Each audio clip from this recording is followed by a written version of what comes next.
Good day, everyone. I am Jude Adrian and Nicolas, and today I will open a new topic, which is the existential therapy.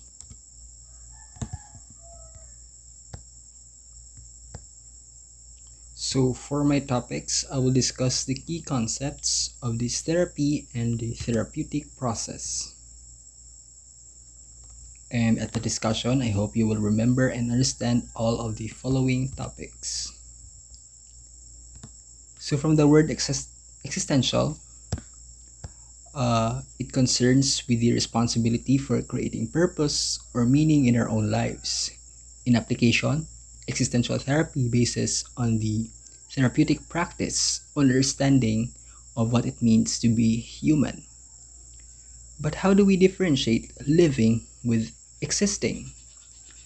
So when we exist, it refers to our will to remain alive and continue to be, or in simpler terms, we exist when we do what is necessary to survive. Meanwhile, when we live, we try to enjoy our existence and savor every moment of our lives. The goal of existential tradition is to actually make human existence worth of living. It seeks a balance between recognizing the limits and tragic dimensions of human existence on one hand and the possibilities of opportunities of human life on the other hand. The existential therapy is born out of a desire to help people engage in the questions of life such as isolation, alienation, and meaninglessness. So the current focus of this existential approach is on the individual's experience of being alone and the reality of being anxious when an individual feels isolated or estranged from the world. Later on, we will discuss the six basic dimensions or the propositions according to the existential approach. We have here the capacity for self-awareness, freedom or responsibility, creating one's identity and establishing meaningful relationships with others, search for meaning, purpose, values and goals, anxiety as a condition of living, and awareness of death and non-being. So as what I've said recently, we have here the first two propositions, which are first, the capacity for self-awareness. It says that the greater our self-awareness, the greater our possibilities for freedom. So we increase our capacity to fully live as we aim for complete self-awareness in the following areas. First is that we are finite and we do not have unlimited time to do what we want in life. We have the potential to take action or not to act. Inaction is also a decision. So the choice is ours on what is better. Also, we choose our actions, and therefore we can partially create our own destiny. It means our fate is decided by our own choices. The more rational it is, the better our destiny will be. And meaning is the product of discovering how we are put or thrown or situated in the world, and then through commitment, we are living creatively. It means that we should explore more and be creative and explore our purpose on why are we being put into this world. So as we increase our awareness of choices available to us, we also increase our sense of responsibility for the consequences of these choices. And since self-awareness helps us lessen our fear of the unknown, let's not forget that we still are subject to loneliness, meaninglessness, emptiness, guilt, and isolation. Because we're humans. But it should not stop there. We are basically alone, yet we have an opportunity to relate to other beings. So ultimately, increasing self-awareness, which includes awareness of alternatives, motivations, factors influencing the person, and personal goals, is an aim of all counseling. It is the therapist's task to indicate to the client that a price must be paid for increased awareness. So when we want to be aware, we explore our dimensions, and when we explore, we never know if what we're gonna get is fulfillment or not. So when we say that a price must be paid for increased awareness, meaning there is always risks when we strive for the things that we want or if we are trying to chase our own freedom. Speaking of freedom is the next freedom and responsibility. It says here that we are challenged to accept responsibility for directing our lives. So since we are being put into this world, it is up to us to create our own life the way we wanted it to be. And that is why we all have the equal share of different struggles because we all take different walks in our lives. We all have different dreams and we all create our own version of purpose. So as they say, life is ours to live. So for the third and fourth propositions, we have the striving for identity and relationship to others. It says here that as rational beings, we also strive for connectedness with others. Normally, people concentrate much on their uniqueness and centeredness. Yet at the same time, they have an interest in going outside of themselves to relate to other beings and to nature. So as social beings, we find ways to connect with others.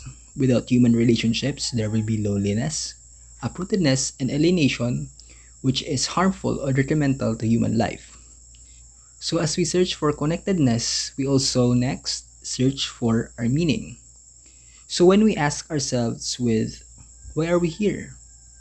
What do I want from life? What gives my life purpose? Where is the source of meaning for me in life?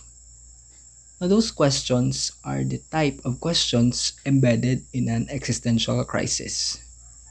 When the world they live in seems meaningless, clients may wonder where it is worth to continue struggling or even living. So faced with the prospect of our mortality or death, we might ask, is there any point to what I do now since I will eventually die? Or will what I do be forgotten when I am gone? So one of the famous existentialists, Viktor Frankl, introduced logotherapy, which is designed to help clients take note, find a meaning in life. The therapist's function is not to tell clients what their particular meaning in life should be, but to point out that they can discover meaning even in suffering. So this view holds that human suffering is the tragic and negative aspects of life and can be turned into human achievement if we take it as a paradox or beauty in suffering. So when we actually recognize and accept our vulnerabilities or that humans do naturally suffer, we softly put ourselves into a struggle and then it makes us more strong and more fitting in life. But again, it does not stop there. So for the last two propositions, we have anxiety as a condition of living. It says here that anxiety can be a stimulus for growth. So this proposition supports Frankl's view of finding human meaning even in suffering.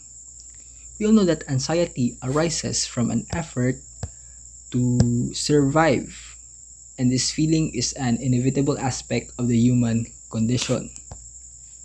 So for the types of anxiety, we have normal anxiety and neurotic anxiety. Normal anxiety is an appropriate response to an event being faced. It is hence normal. Further, this kind of anxiety does not have to be repressed and it can be used as a motivation to change. However, neurotic anxiety in contrast is out of proportion to the situation. It tends to stop or immobilize a person. Being psychologically healthy means living with as little neurotic anxiety as possible while accepting that we have an existential anxiety or normal anxiety that is a part of living. And lastly is the awareness of death and non-being. It says here that this does not view death negatively and that our distinguishing human characteristic is the ability to grasp the reality of the future and the inevitability of death. Importantly, in Frankl's perspective, death should not be considered a threat. Rather, death should give us the motivation for us to live our lives well and take each opportunity to do something purposeful. So rather than being afraid by the fear of the thought of death or the unknown, existentialists view that death can be viewed as a positive force that enables us to fully live as possible. So, although the notion of death is a wake up call or an alarm, it is something that obviously we should strive to avoid as well.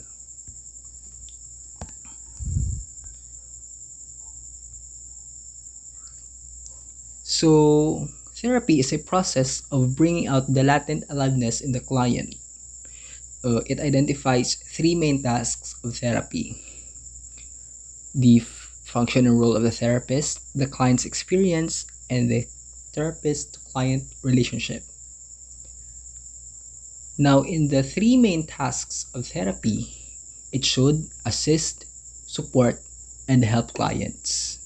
It, as, it should assist clients in recognizing that they are not fully present in the therapy process itself and in seeing how this pattern may limit them outside of the therapy.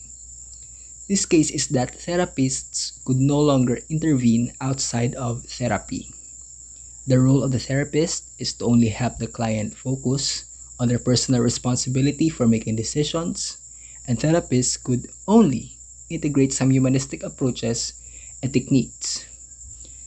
Next is support clients in confronting the anxieties that they have so long sought to avoid. And next is they should help clients redefine themselves and their world in ways that foster great genuineness of contact with life. So you would notice three particular words there, which are assist, support, and help. The role of therapists in existential therapy is to only provide humanistic aids for clients and let them emulate it outside of the therapy. Meanwhile, for the therapist's function and role, they only facilitate the client's own encounter with themselves, to work alongside with them in the job of exploring and understanding better the client's values, assumptions, and ideals, just like what I said earlier about the limits of this therapy. Importantly, the therapist must be self-aware and be able to set aside as much preconceptions as possible and to encounter the client's world with an open mind. For the client's experience in therapy, so given that they are expected to go outside into the world and decide how they will live differently, an experienced client is not just aware of his or her limits or role, but also encourage clients to take actions on the basis of the insights therapists have injected to their clients in the therapy. And lastly, for the therapist-client relationship, therapists only believe that their basic attitudes toward the client and their own personal characteristics of honesty, integrity, and courage are what they only have to offer. Therapy is a journey taken by the therapist and client that delves deeply into the world as perceived and experienced by the client. So, just like any role of therapist in any forms of therapy, the quality of the person to person encounter in the therapeutic situation should be a stimulus for positive change in an individual. So I have here a flowchart of existentialists that made a breakthrough in the development of existential therapy. Of course, we have the OG, Viktor Frankl, who developed logotherapy, which means therapy through meaning. Frankl's philosophical model sheds light on what it means to be fully alive. To be alive, according to him, to be alive encompasses the ability to take hold of life day by day, as well as to find meaning in suffering. So if you saw the recent viral post about him on Facebook, I'm sure you would love Viktor Frankl. So along with Frankl, psychologist Rollo May was deeply influenced by the existentialist philosophers, so by the concepts of Freudian psychology and by many aspects of Alfred Adler's individual psychology. So both Frankl and May welcomed flexibility and versatility in the practice of psychoanalysis. So along with May, two other significant existential therapists in the United States are James Bugental and Irvin Yalom. Bugental developed an approach to death therapy based on the existential concern with an individual's immediate presence and a humanistic emphasis on the integrity of each individual. So, in the art of psychotherapist, Bugental describes a life changing approach to therapy. He views therapy as a journey taken by the therapist and the client that delves deeply into the client's subjective world. Meanwhile, Irvin Yalom in 1980 describes four major ultimate concerns, which are death, meaninglessness, isolation, and freedom. He describes these as the givens, or the naturals of the existence, or an inescapable part of being human, and that every person must come to terms with these concerns through active choices to realize their individual potential.